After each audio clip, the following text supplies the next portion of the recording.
If this plan called the new social contract between the government and the people of Canada is such a good idea, why aren't Justin Trudeau and Bill Morneau implementing it? Because they're getting bad advice from their officials.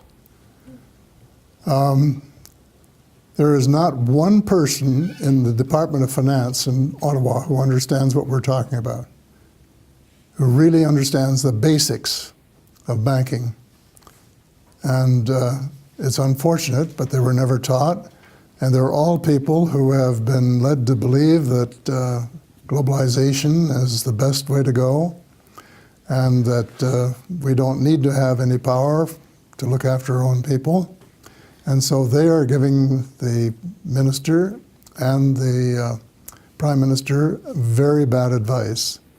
It's the same advice that they've been giving for decades, since 1974, in fact. And it has to be, they have to be educated or replaced, one or the other, because they're a menace. All right.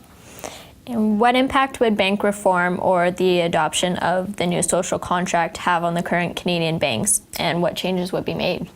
Well, virtually no change for a while.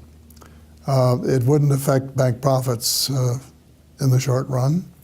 It would probably even improve them, because the economy would pick up. There'd be more business everywhere.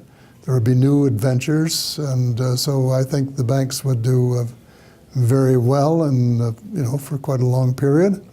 As time goes by, near the end of the 7 years, they wouldn't be as profitable as they have been in the past in some areas, probably more profitable in some other areas. But the whole thing we have designed to be a smooth transition, so that the banking industry will still be there. And all the nice people who work in the banks, and they are nice, the ones that we meet in our banks, and they give us such good service, will still have jobs. But that perhaps the presidents won't be able to have multi-million-dollar salaries and huge pensions, because they'll have to work a little harder for their money, and it will be a little more even with other industry. The short answer the Bank of Canada governor gave years ago was that banks manufacture money the way steel companies manufacture steel.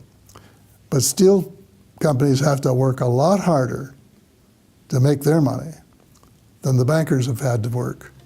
And we'll just try and even it out a little bit so that there's more of a level playing field.